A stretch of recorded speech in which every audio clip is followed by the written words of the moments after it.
Constructing your life is about much more than just building a bank account. Each week, join real estate entrepreneur and mindset coach Austin Linney as he interviews guests who are constructing their dream lives and impacting the world around them on a daily basis. If you're an entrepreneur or wanting to start a business, or you just want to hear motivating stories of how others have overcome the odds, you are in the right place. And now for your host, Austin Linney. Guys, welcome to the Brain Dump. Hope everybody's having a great day today. We got Austin here. Anthony, how are you? How are your grapes? I just swallowed the last one, so I am good to go. I'm ready. I'm in podcast mode now. Awesome. Well, in true fashion, I got introduced to this gentleman about a month ago. I've done some of his courses. He's amazing at what he does. That would be an understatement, and just an amazing teacher at his craft, Mr. Mark England. How are you doing, sir? Very well, Austin. Thank you for having me on. You too, Anthony. Thanks, man. It's good. Thanks for being here. In true brain dump fashion, I don't have a clue what you do, so this is going to be a nice little exploratory mission for both me and the audience. I'm looking forward to it because Austin's over here saying great things, and he doesn't usually say that. So, very negative. Do you even want to explain what you do, or you just want to get into the topic, Mark? I'll let you decide. Do I get to pick the topic? Yes, you do. And you get to pick the topic. Any topic. Any topic. You go there. Okay. How about living overseas? Oh, man. We were just talking with somebody before this. We just left the podcast. The girl we were with does real estate from Bulgaria. Interesting. I've heard Sofia is that's the capital. Okay. A stunning town. I mean, I've looked at pictures of it. One of my friends was thinking about moving there, and that's how I got familiar with Sofia in Bulgaria, which is also very close to Turkey. I spent a summer there. I've been to Sofia a couple of times, and it's such an interesting city because when you're there, you can see both the communist influence in like the architecture, like there's like the Soviet era, like very concrete. And then there's all this new money and all these like new glass steel skyscrapers going up. So it's like this juxtaposition of capitalism and communism in real time. It's very interesting. Super cool. How colorful is a town is it? Looks very pretty. It is pretty. Yeah. Bulgaria is cool in the sense that like we went there. I've been there twice on business. One time we were hanging out in Sofia proper for the entire time. It was cool. People are great. And then the other time we went out into the country to visit a factory. And that was also really cool. Just beautiful countryside. Turkey, if you've ever been there, it's like just gorgeous rock climbing everywhere as far as the eye can see. So Anthony was at one point a professional rock climber and trained Olympic athletes. So, sweet. Yeah. So Annie owns he's part owner of a manufacturing company for rock climbing holds. So, yep. And one of our partners, one of our major distributors is based out of Bulgaria. So, but let's tie this back. So Mark, why living overseas? What angle are we taking with this? Well, this is my 251st podcast. And all 250 before this have been about language and how it influences us for better and for worse. So we could cover that. We might cover that. And start with living overseas because it's the first thing that came to my mind on the laundry list of things other than the magic power of words to talk about. And I lived in Thailand for a decade and got a little stint down in Ecuador for a year and a half. And it's, and traveling is one of the, I didn't grow up doing it. I only got my passport when I was 24, moved overseas when I was 26. And it was one of the best decisions I ever made in my life. So on that vein, because I share the same value, there's nothing to me that matters more than location independent and being able to travel. It's how I set up my businesses. I spent 2.5 months in Europe. I'm going to live in Spain at one point, Italy. So what about the act of traveling? Is it the nature or is it the bringing together of different ideologies that really gives you what you're seeking? Well, Well, you get a second opinion on life, especially when you go somewhere that's very different from Richmond, Virginia, which is where I grew up. I was born in Virginia, raised in Virginia, went to college in Virginia, and Bangkok, which is where I lived for the first 5 years. I was over there. It is directly on the same longitudinal line as Richmond, Virginia. Okay, complete opposite side of the world, like the opposite side of the globe. And that to me, you have to figure out the basics all over again, but with spin, because, even if you study a little bit of Thai before you go over there, it's very different. So, different culture, different approach, different body, mannerisms, the whole thing, different food, different everything. It was amazing.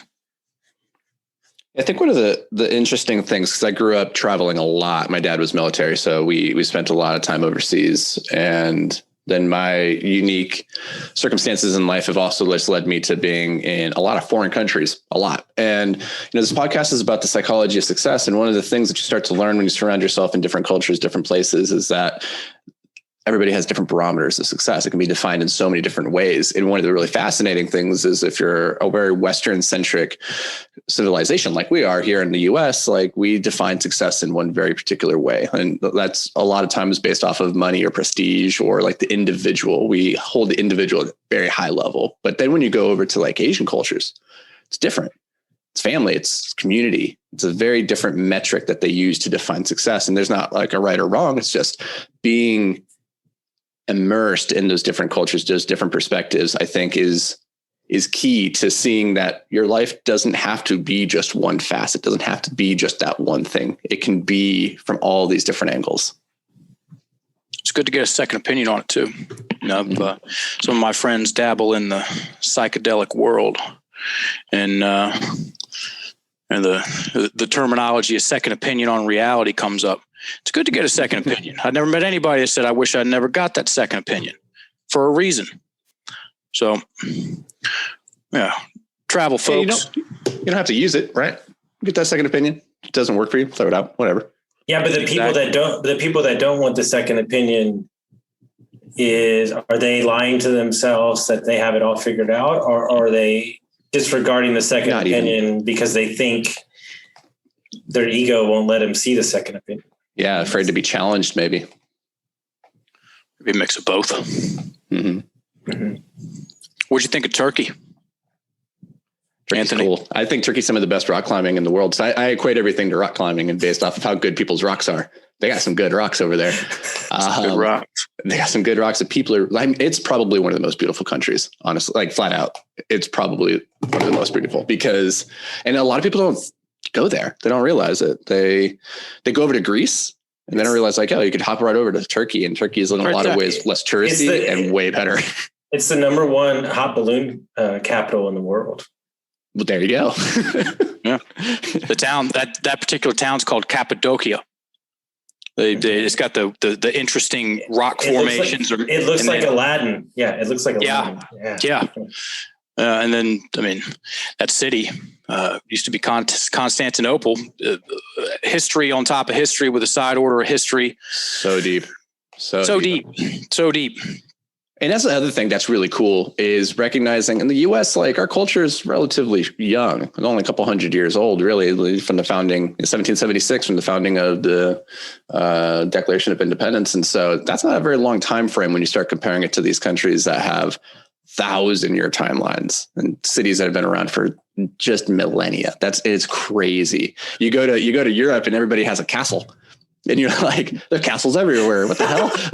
like these things have been out of use for longer than we've been around as a country. It's crazy. And only what I find, just because this is what I did for so long, was because I sold wine, right? And I fell in love with the story of the wine and met South African American winemakers. And I was in Burgundy, France, and we in the Western society, we bastardize the use of alcohol, right? We overextend because we're hiding from something or we're distracting or something. And over there, it's so ingrained in community and family. It's so ingrained in the farmers and the stories that they tell. It wrote the history books, right?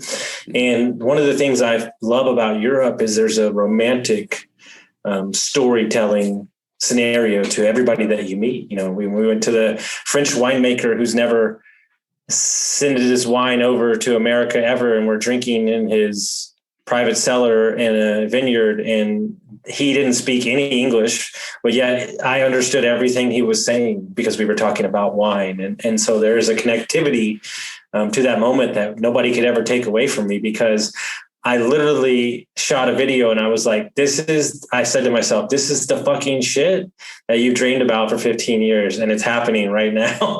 And so it was like that moment that is always stuck in my head. It's a way different way to view life, in my opinion. And a different pace of life too. One of the coolest things is going to Spain and seeing just how everybody kind of shuts down midday. They go into their siesta. Like it's absurd. It's absurd in our culture, like to even like fathom that. Right. Like, and honestly, like having a life by design in a lot of ways for me means I can take a nap whenever I want to and like just go and chill out. Quite often I have to give myself permission to do that. And so it's not still this ingrained thing where it's like, this is just how we are, how we do. So I still have a long ways to go there, but I'm interested, Mark, when you're talking about, learning the basics. I think one of the really interesting things about travel is that it really forces you outside your comfort zone in a lot of ways. Like you might be comfortable with the idea of travel, but you go to a foreign country where you've never been before, you don't know anybody, that's inherently uncomfortable. And I think discomfort is a key to growth. Like nobody grows inside their comfort zone. You have to get outside of that a bit. So is that a bit of the angle for you as well? Or is that just kind of like a side benefit that happens organically? Well, it was a side benefit. I moved over to Thailand in 2002. I was a MMA guy in college and won a couple of kickboxing titles in Virginia. And the plan was all my buddies were going pro or opening schools and stuff. It was very early days of that sport. Didn't have a name yet.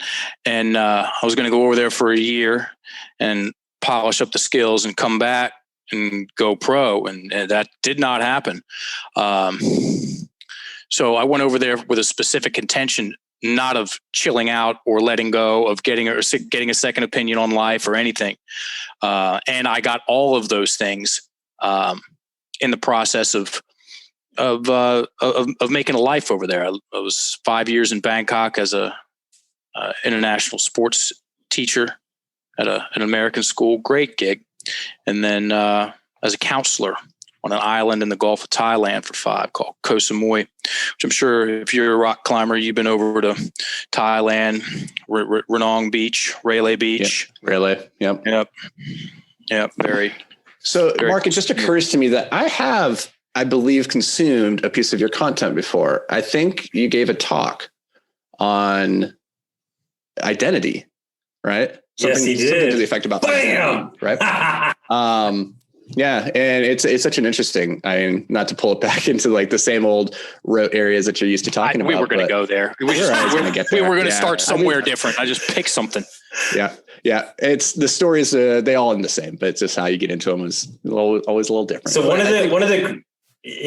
go ahead. Sorry. No, I was just going to say, like, identity is such a fascinating subject. Having been a previous, athlete, a MMA athlete, where that's your identification. For me, it was rock climbing. Before that, it was snowboarding. For a time, I was, full-time author. And so, like, there's always these identities that so easily just get we glom onto ourselves and like, that's who I am. And then when that gets torn away, it's very raw and like, well, now who am I? And so I remember consuming that I think it was a TED Talk maybe.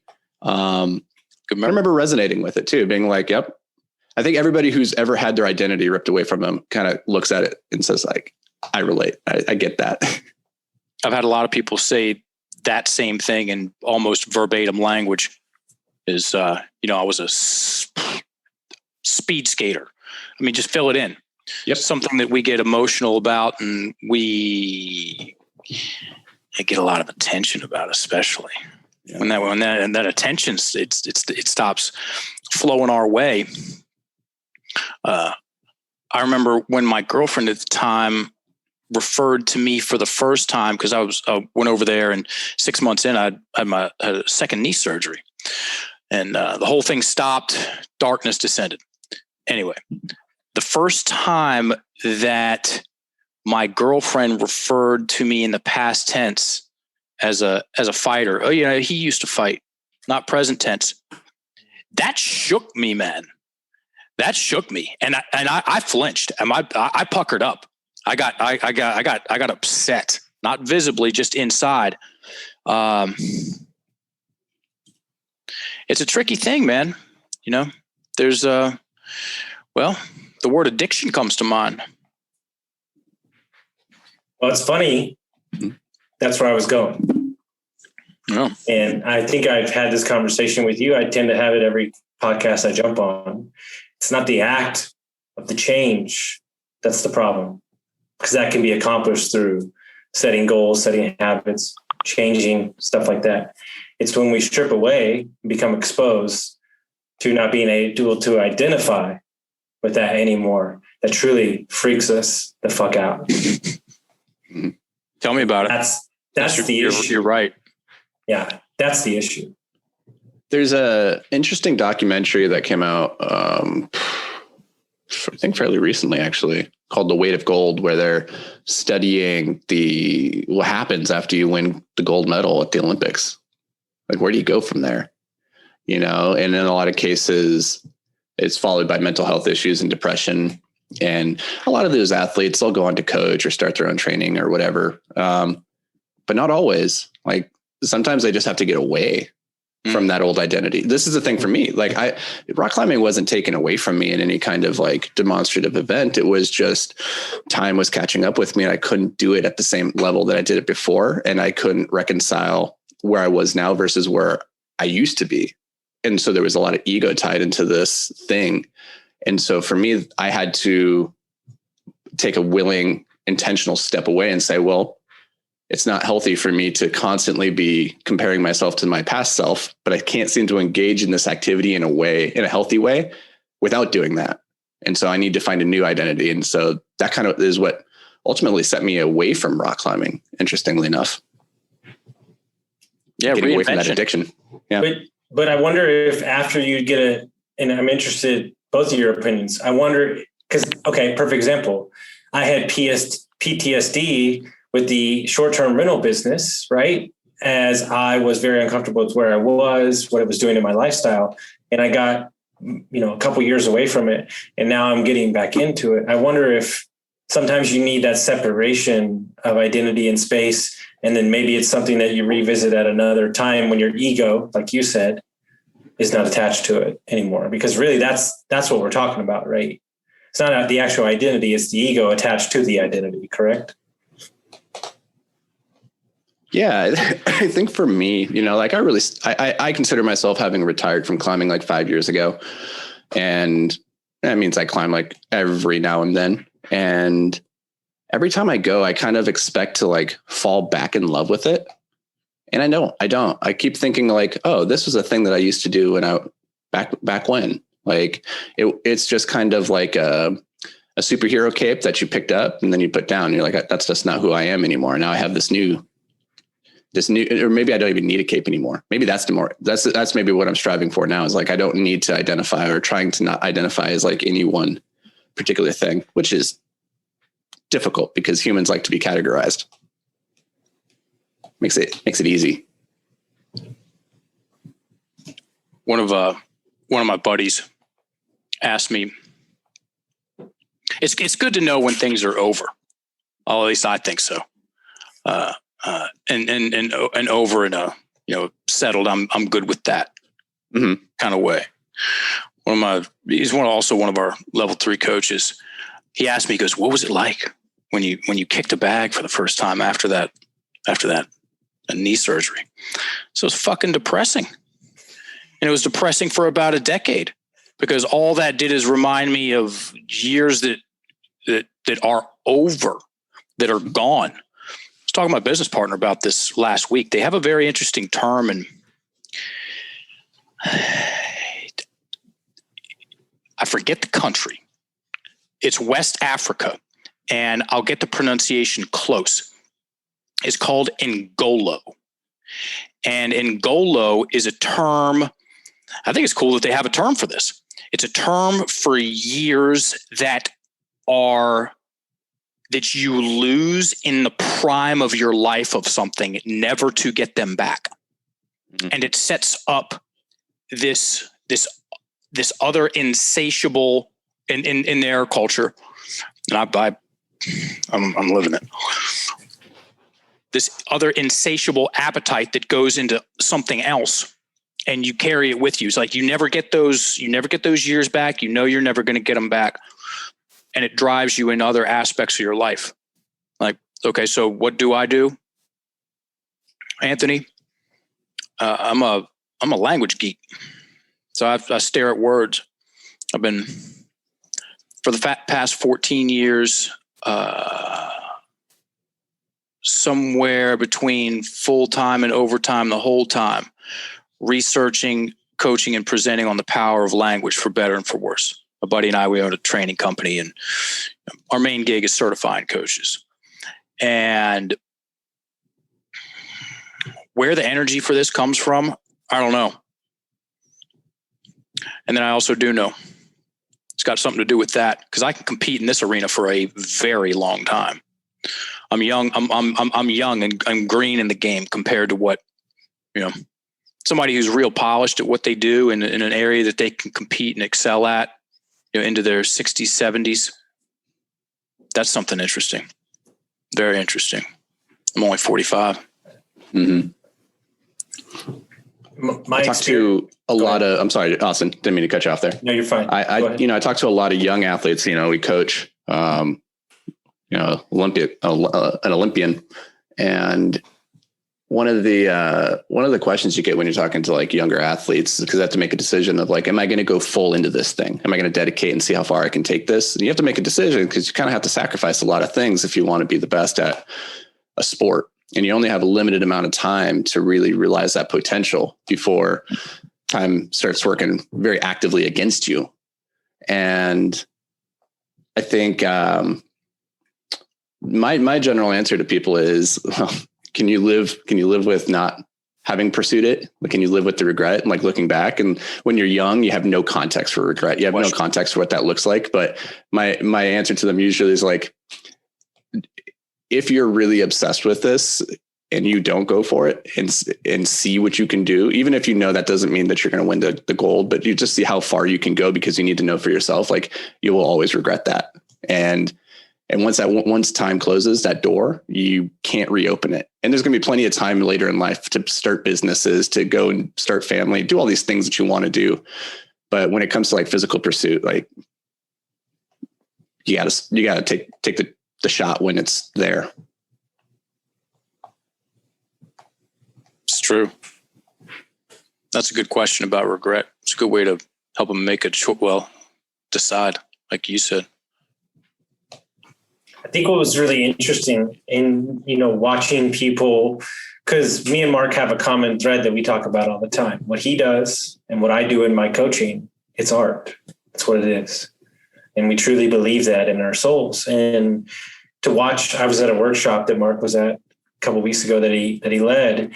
And I watched Mark lead a room for an hour and a half, and he never once told people what to do. He asked them questions and gave them space. And as everybody's in the workshop and they're in their own things and they're lifting up at things, I was sitting there watching a performer perform in a group of 25, 30 people. And there's something magical to see a person in alignment with what he's teaching. And I took tons of stuff out of it. And it's just like you would watch a baseball player hit a home run, just like you would watch, a wrestler wrestle, just like you would watch a skier ski. He was in his arena. And I still take a lot from that to this day. And the same thing, this conversation's happening, the same thing that, you're writing, right? Or you're writing and you're invoking, emotion out of the writing, or you're invoking emotion. And I think the arena can be different in so many sectors. And I don't think people understand that they're in the arena every day. Yeah, that's what I really want to point out here for people listening at home who are, ostensibly listening to a podcast that's about the psychology of success, which means just so many different things. But you might hear that and be like, oh, well, Mark's a presenter, he's a teacher, he's a coach. That's good for him. Like, he has a place where he can perform and like he's in his zone. But you do too. Like, and if you really want to be successful, if you really want to find fulfillment and not just achievement, if you want to like find the way to blend those two, then you go into whatever it is you do, your WT job. If you're a cook, you're an accountant, and you look at that and say, this is my arena. I'm here to perform. Like, this is what I was put here to do. And suddenly you connect your work with a very deep sense of meaning and fulfillment. And I find that really impactful. For Mark, I'm curious, what got you into language? That seems like such a shift from what you were doing before. And a lot of times that's how these things happen, is like, it's just a hard right-hand turn into something completely new. So what got you into studying words? Good question. After a year not laughing, I probably didn't even smile for a year. Yeah, I had such a victim mentality, entrenched, raging in my head, blaming the world, using the whole thing as proof that I was doomed to fail, blah, blah, blah, blah, blah. I said, I got to do something, because I looked down the path of that story and I was like, dude, are you going to be complaining about this when you're 55? Like, if you are, then you turned into that loser that you're afraid that you are. So right around that same time, the vice principal came back from doing this cleanse.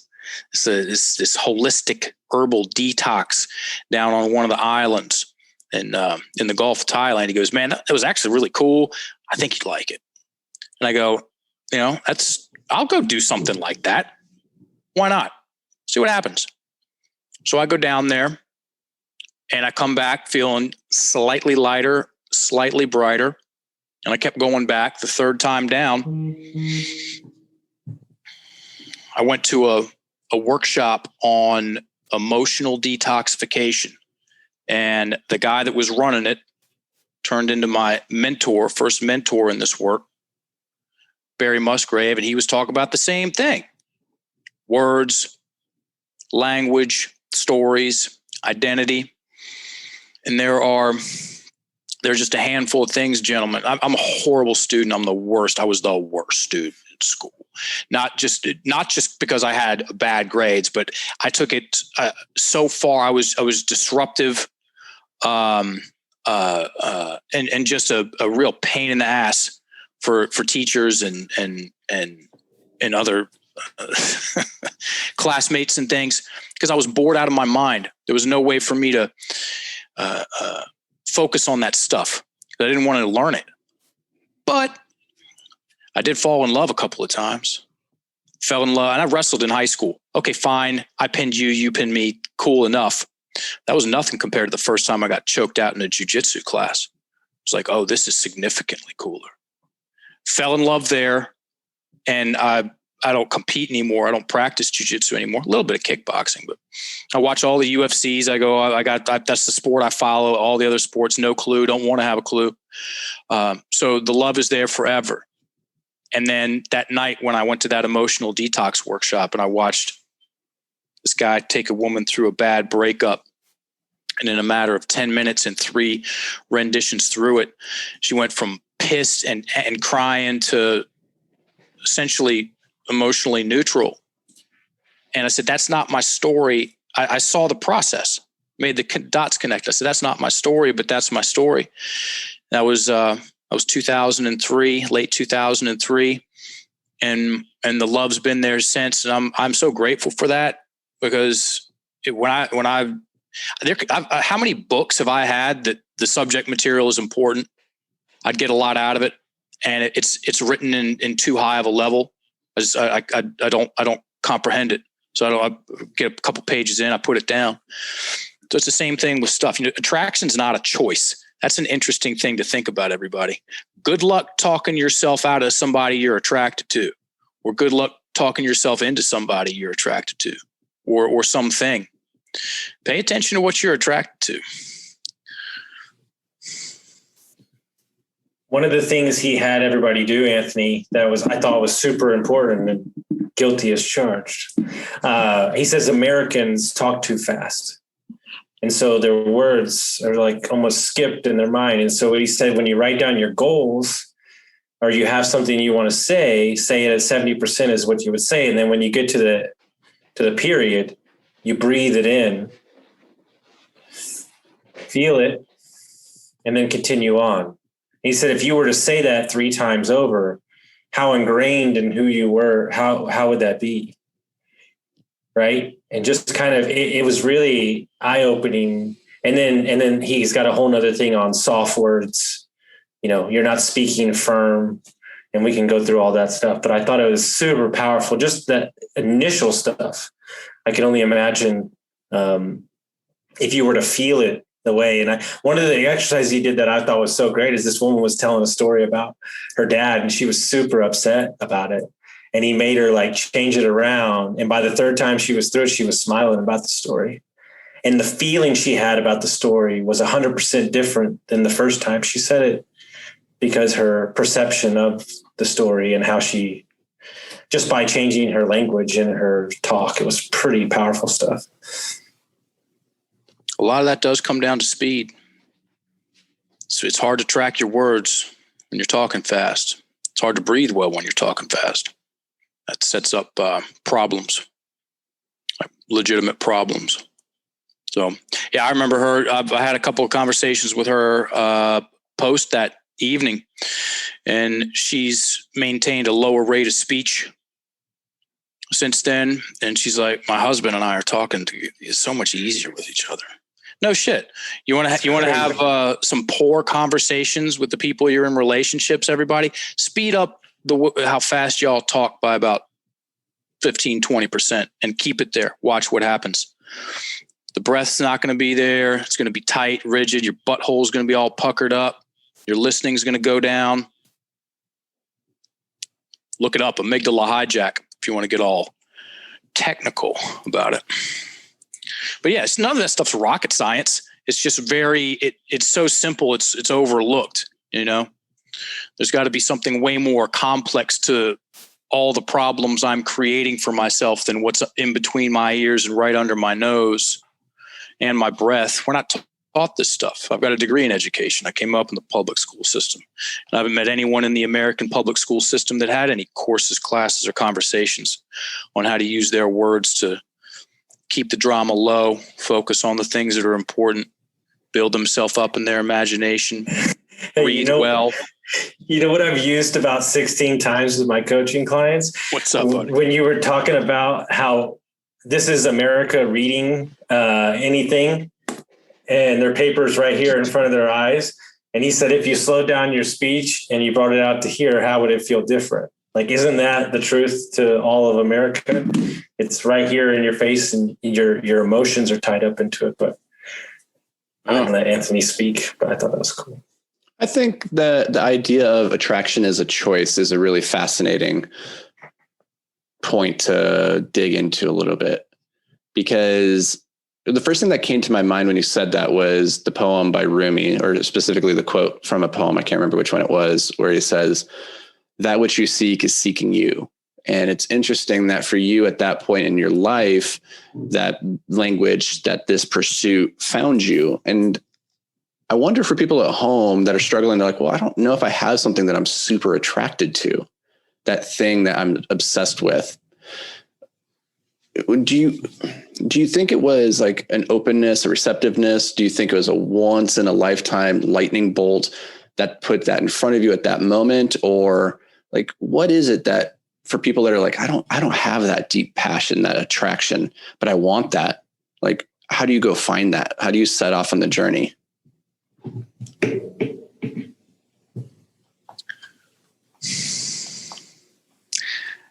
I believe more in fate now than I used to, due to some hypersynchronicities around pivotal moments on my path. I do believe some people are touched with grace from time to time in their life, or the opportunity to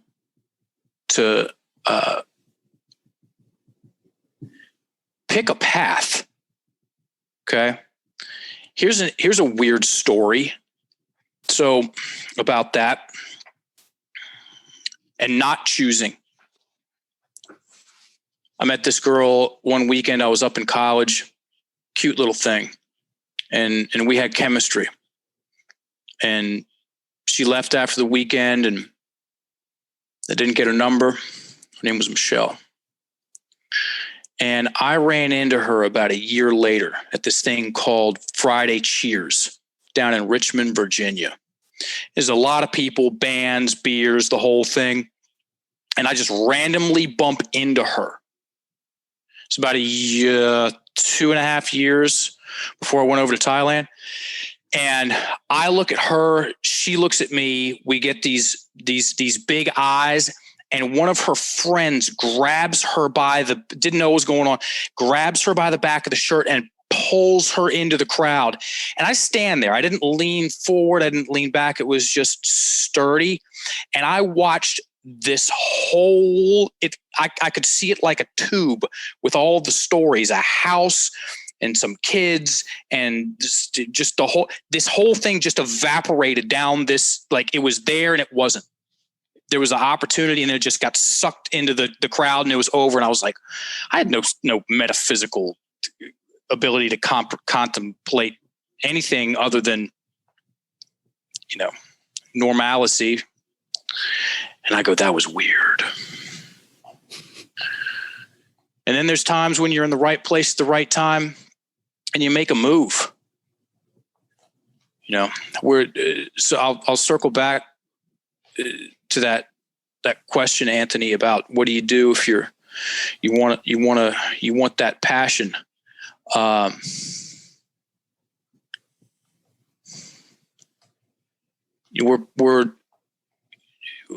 also not taught to decide in school. We're taught to memorize. The word decision there's a finality to it. Like pesticide and homicide, and you decide it's final, it's over. I burn the boats. It comes from a Greek word that means to cut off all options. And sometimes it takes a while to decide. It took me 10 years on this path. It's after 10 years of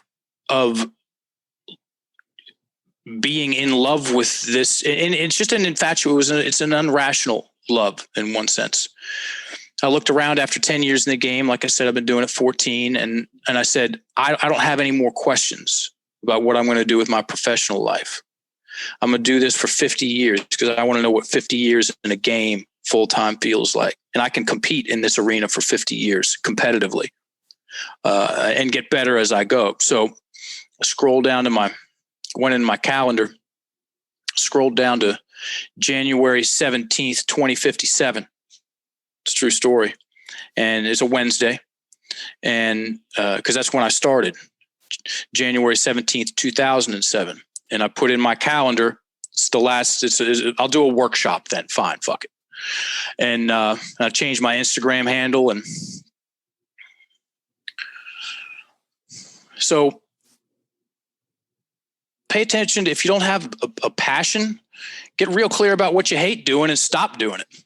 That's a good start. I mean, it's just more rocket science for you. I need more passion in my life. Well, how much shit are you doing that you hate?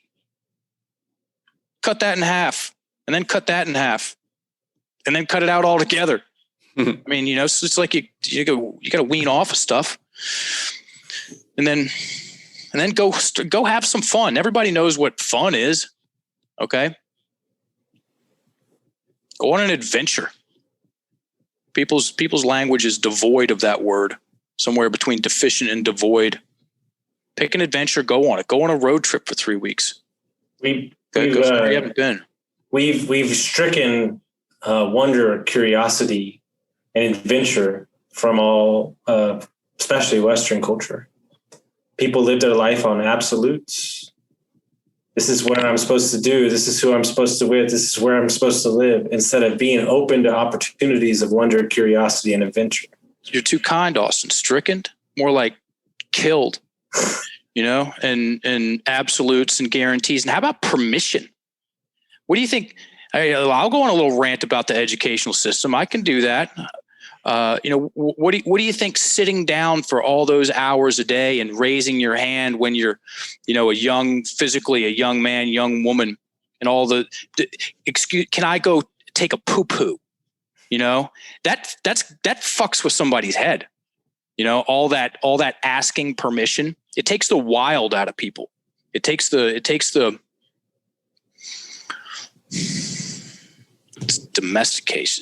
domesticates people. All that sitting is just horrible.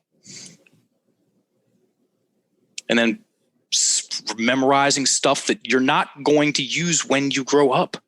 You're not going to remember. You're not going to remember a tenth of what you learned in high. Austin? Do you remember a tenth of what you learned in high school? I have no idea what was going on in high school. Me either, man. I literally don't know anything. I have learned more in the last 3 months than I've learned in all of high school. And that's cool, folks. Okay. Read some books, listen to some podcasts with people with amazing stories. And eventually some of that sinks in like, I guess I could go do some of that. Mm-hmm. You start taking out the maybes and the guesses and the coulds. And one of the reasons the podcast even exists, this one and my other one, is because I wanted people to be empowered by their story. Mm. And one of my favorite things to do in the entire world is bring on people that never thought they would ever be on a podcast. And then when somebody reaches out to them and say, your story resonated with me, it empowers them to share it again. And then that awakes something inside of them that they didn't even know was there. And it starts to open up more doors into options and the way they view themselves. That's the power of something like that. Listen to what he just said, folks. He's on it. And guess what? You're not going to hear any of this stuff on the news. You want to wreck your head? Listen to the news. I don't care what side. It's because it's not the news. It's the bad news. People say, I'm reading the news. No, you're reading the bad news. Listen to the bad news. Cut that out. Watch what happens. Go on a walk. Start walking. Get into breath work. You want to go on an adventure in your own home with you get high on your own supply? Go take Wim Hof's online course. I think it'll blast you off. Second opinion on reality with your breath. I go on rants. No, I think it's good. It's all about the information that you're consuming. What are you putting into your brain? It's garbage in, garbage out. And the interesting thing about the news is that, it only ever reports the bad stuff because that's what here's the real reason for it is because we're surrounded with good news and we take it for granted. And so we're not interested anymore. If you really look at it objectively, there's a surplus of good news. My quote of the day. And so we're not interested in it. So we have to sell bad news. I'm sorry. You just took my mind, dude. You're surrounded by good news. You're surrounded. Absolutely. Look around you right now. If you don't believe me, just look around you. Everything about the fact that you're listening to this, that you're okay, that you're healthy, that you're breathing, that you're in a mental place where you can even consume any of this. It's good. It's good. When you look at the scale of good to bad, it's not even close. And so first is don't fill your brain with the bad. Spend more time being grateful and mindful of what's occurring in the present. And I think the education system is something that we talk a lot about because at the end of the day, the education system is really designed to create conformity, to help you fit in with society and the masses, to be one of the masses. But the problem is that generally the masses aren't very happy. And so what we value as a collective is really creativity and curiosity and individuality. And yet we're training ourselves to fit in. It's these are at odds. And so you got to go. I love the idea of wonder and curiosity and adventure, Austin. I think that's a really cool framework of thinking. You have your goals, you have your business goals, you have your money goals, you have your relationship goals. tell me what your curiosity goal is. What's your wonder goal? Do you got one? Just, no? Okay, start there. Step one, go get a wonder goal. I had a friend text me yesterday because we're leaving for Tahoe in 6 days. And he said, let me tell you something about you. He said, the number one thing that I respect about you is you're totally available for the opportunity of wonder. Here's this new opportunity that was presented in front of us. Does it align with who I want to be? Okay, we're off. And that was not the case a month ago. It was a different path. But adapt, learn, open, curiosity, move. And in Mark's way with the language stuff is there's a couple things I'm trying to just get out of the vocabulary. It's I have to needs to go away for sure. I get to be on this call with you. I get to show up for this. And then it's the simple thing of, and tell me if you're over this too, Mark. The number one thing I refuse to say anymore is, hey, how are you doing? I'm busy. So bad. I'm fucking busy. What a fucking cop out. Everybody's fucking busy. But how are you really? Right? If we actually got a layer deeper, then maybe people would feel like you actually give a shit instead of just saying like, oh, I'm fucking busy. Drives me crazy. You know something I want to tack on top of the have to versus I get to conversation. Another really interesting one to kind of tack on to like to really supercharge it, I find, is not just I get to do this thing, but like I can't believe I get to do this thing. I can't believe I get to go on a walk right now. I can't believe I get to sit here and talk to two amazing people. And something about that is just like it hits on a different level for me where it's like, oh, wow. Because you really start to do the mental calculus of the math and the probabilities of like, what are the odds that we would have this opportunity for everything to work out just perfectly? And to Mark's point, like you start to wonder like, oh, maybe there's a little bit of aspect of fate here. But regardless, when you look at it through the lens of like extreme gratitude of like, wow, I can't believe it, we get this chance at life, then things don't seem so bad on those great days. Suddenly you're like, oh, maybe life is okay.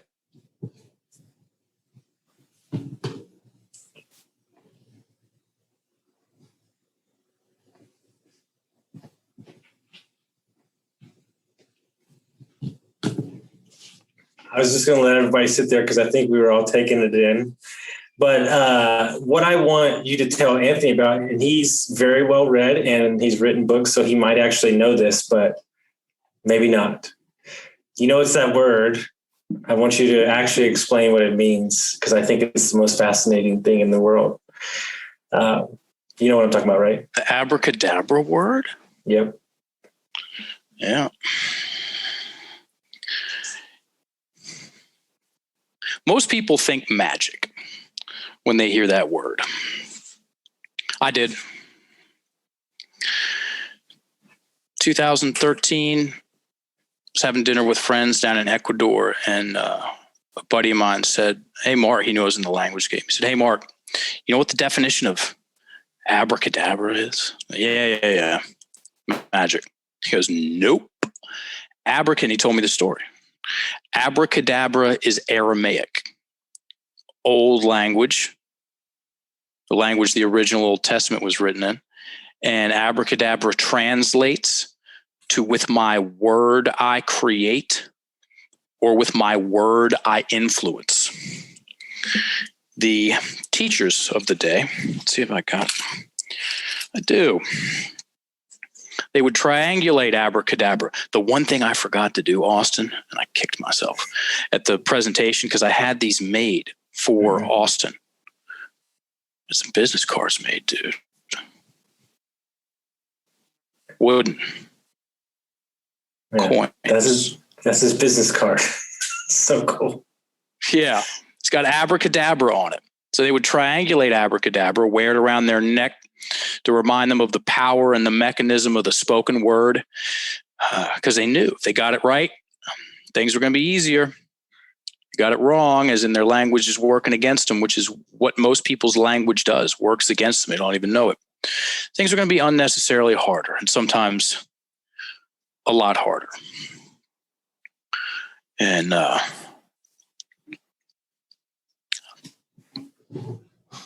I'll go down in history as the guy that woke this up.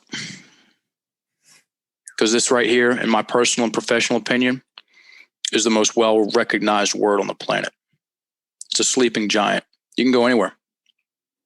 I've given workshops in Turkey, ton in Thailand, East Coast, West Coast, Europe, blah, blah, South America, Central America. Australia, wherever you go, it doesn't matter what language people. You say abracadabra, everybody goes to magic. And I've seen thousands of people's lies light up when you tell them what it really means. Something happens. Because this right here, this is one of the keys to the lock of dismantling the victim mentality, which in my opinion is the thief in the night. Most people are unaware that it exists, or that there's a glitch in their language that forces them into that very uncomfortable place, whether they want it or not. I can keep going. I can talk about spells. I can talk about magic definitions. No, I love this because it ties into a couple different concepts. One being that thought manifests reality, and manifestation, I think, is an interesting word. When you really get into the derivation of what that means, it means it's like to reach into the spiritual realm, into the realm of thought, into the abstract of beyond reality, to pull through the curtain, to reach in and pull into reality from nothing. And that's what you're talking about here, is your thoughts create words, which create reality. And even when you go like, I'm not a religious person by any means, but I do have a degree in religion. You look at Genesis, God spoke, let there be light. It started with the speech. He spoke into reality. And this is where words, this is where thoughts have so much power. I wrote about this yesterday. Thoughts are the genesis of change. Actions are the catalyst.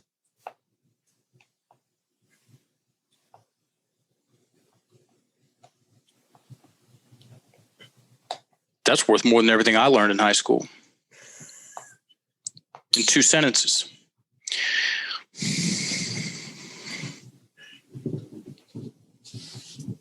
Dude, I love this convo so much. I do have one question for you that I think I know the answer, but I wanted to ask you. So I'm about to change it up here while we wrap it up, but you love to do voice text messages. Love them. Yeah, love them. And I'll even send it backwards and you'll send back voice. Is that because you want them to hear the dictation in your voice and how you feel like words are powerful? There's a couple things going on there. One, it's more personal than text. Okay, there's something called context collapse.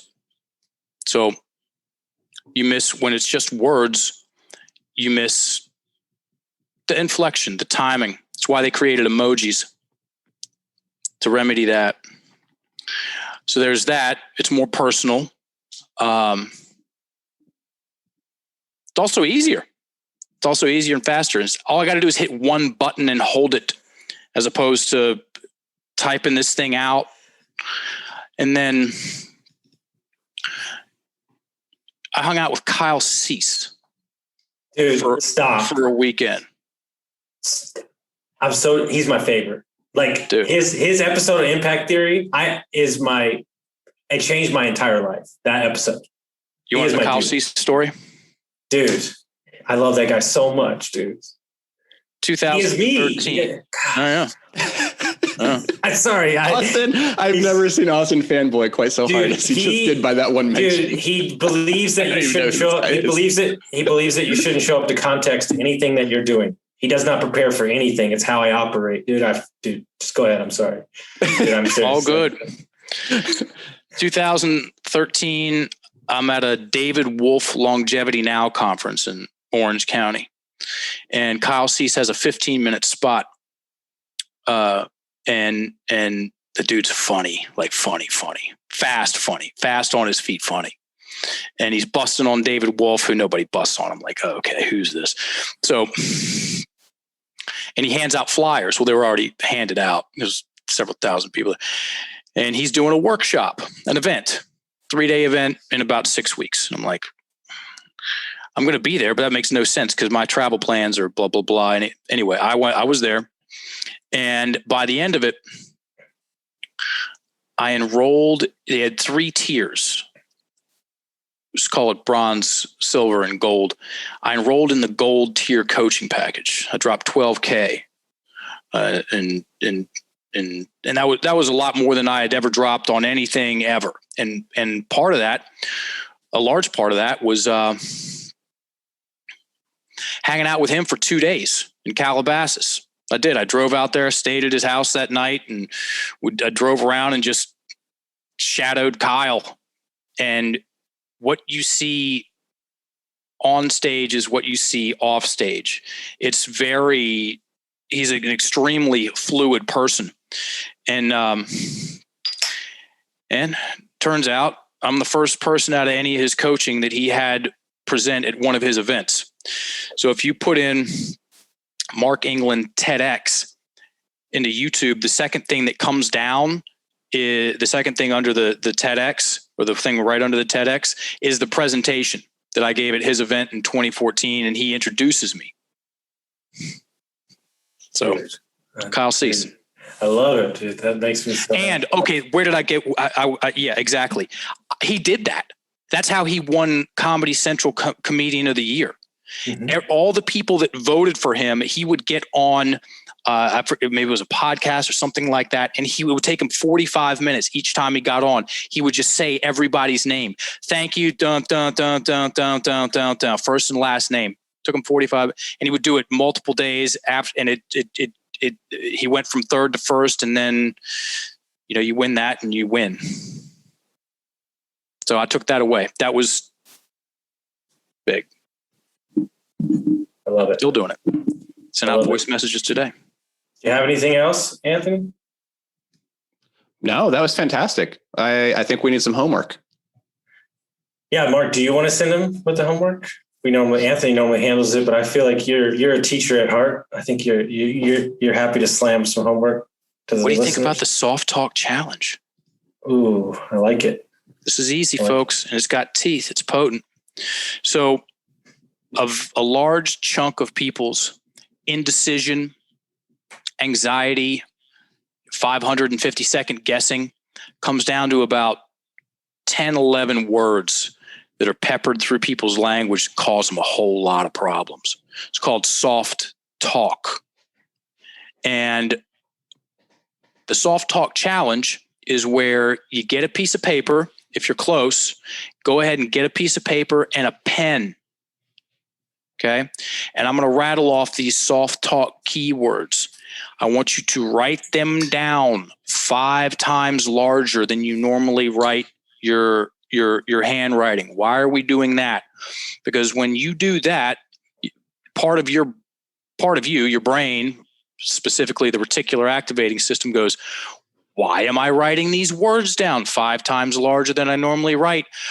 Doesn't matter. I'm going to pay closer attention to them. So it's a way of getting your own attention.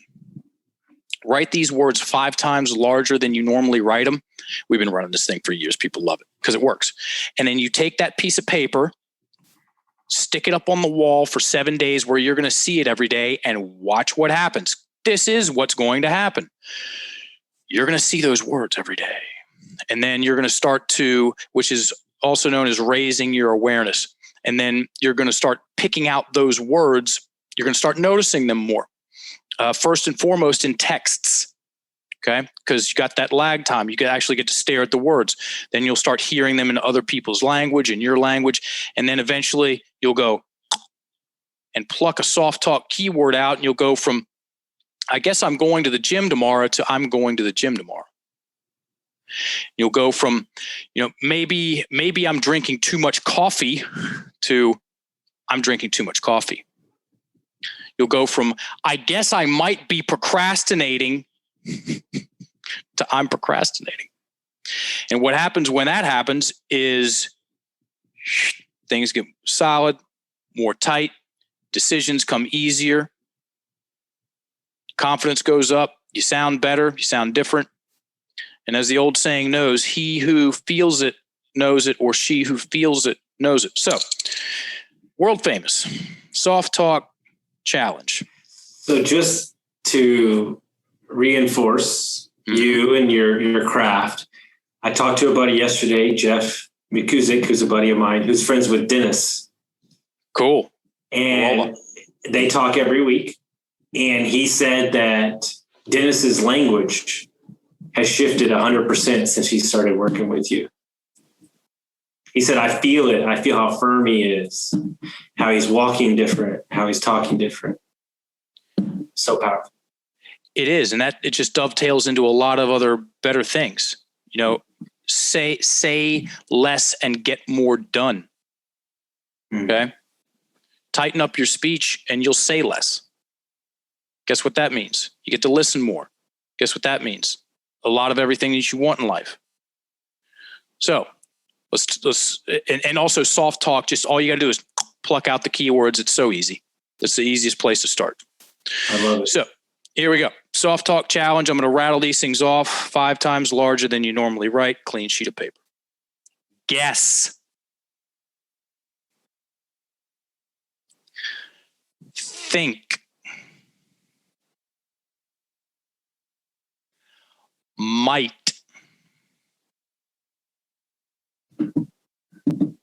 Maybe.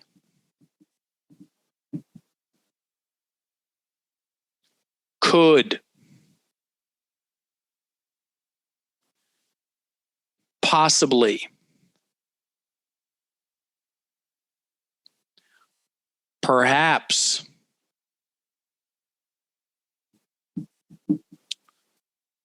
Almost like.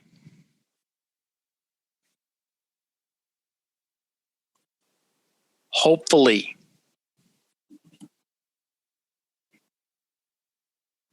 Try. And one day. Be a 2-day person, folks, not a 1-day person. There's a difference. I love it. Guys, thank y'all so much for listening. Go do your homework. Teachers in session. We'll see you next time, guys. Thank you so much.